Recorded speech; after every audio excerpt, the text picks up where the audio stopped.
My introduction to Duke Murray and his son Rob came about in kind of a peculiar way.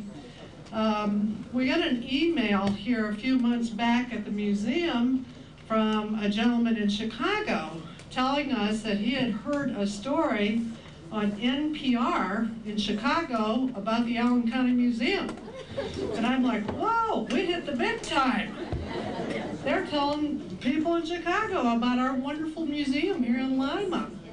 Well, that began some correspondence back and forth between Robb Murray and myself. And I could not have been more delighted when he shared with me some of the reminiscences that his father had started putting together over the last several months. And they made me laugh out loud, and they made me get tears in my eyes, and it was just a fabulous, fabulous correspondence. So when he told me that his father was coming here for a reunion, I said, gee, let's put our thinking caps on. So right now, I'd like to introduce to you my new pen pal from Chicago, Robb Murray. Thank you, Pat. We're all just thrilled to be here in Lima, and the Murray family has always just loved Lima, and Dad has had just so many stories that he's told us over the years about growing up here, and he has finally put them down on paper, and he's got a book, and the book will be out probably, we're thinking September 15th, maybe a little before, and we have a prototype of the book. This is kind of what it's going to look like, but it's going to have a regular spine on it. It isn't going to have this coil. And it'll be available here at the museum gift shop. You'll also be able to order it on the internet, and we'll tell you at the end of the program more how to obtain this. It has 35 stories, and a lot of them the kids in the Murray family have heard many times over the years. Sometimes a few too many times. But some good pictures in the book too, and a lot of Dad's thoughts, and just good information about Lima, especially in the 1930s during the Depression. And I am Dad and Mom's second child, second son, and I live in Chicago, as Pat said, and I'm a computer instructor. I do software training, and I wonder how many people here use email. Probably most people here. Well, 10 years ago, I was afraid Dad was going to get left out of the internet, and I didn't know how I was ever going to get him to like email because he sure doesn't like computers. So, and me being in the computer field, this was a tough thing. So we got him a web TV, which was a great little appliance to plug in and be able to start using email on.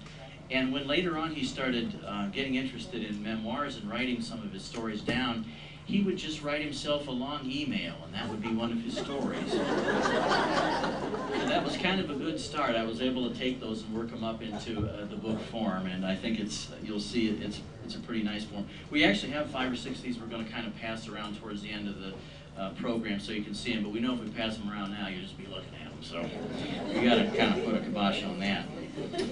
So my role in the process has just been kind of like an editor, you might say, somebody to help get these stories in shape and sort of put them in a good book format, and also encourage Dad to kind of get a few more out so we can finish the book. And so what you'll see is at the end of the program, or whenever the end is for you, we have a handout up here, and this handout is a kind of a summary of the book. You might say a little book review.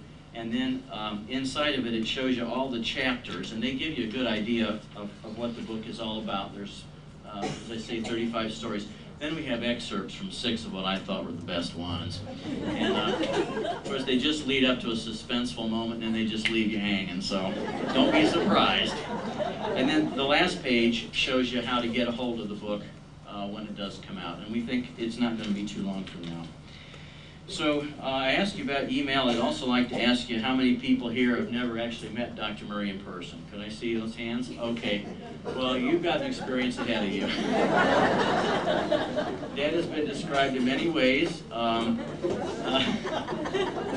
not so sure I should get into him, but he's definitely a wonderful guy.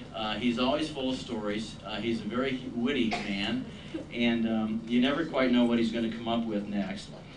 What's going to happen with our program today is that we wanted to kind of try to make it interactive and discuss throughout, but we think there are probably a few too many of us to try that.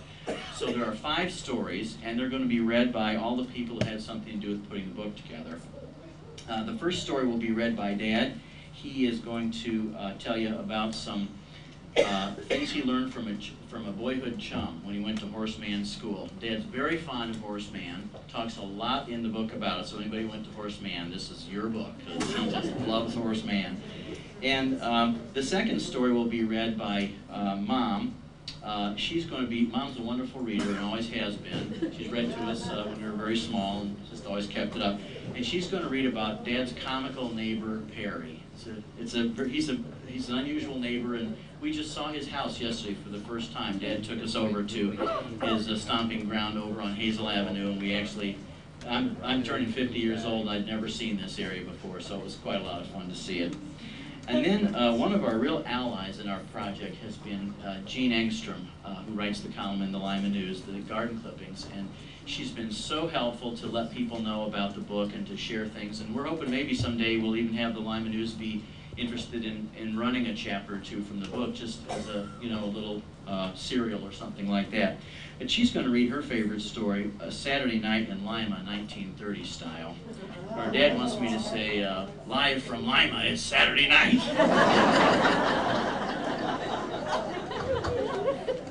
And then I'm going to read a short story to you about some of Dad's best friends in his life when he was a kid, who happened to be dogs. And you'll hear about those.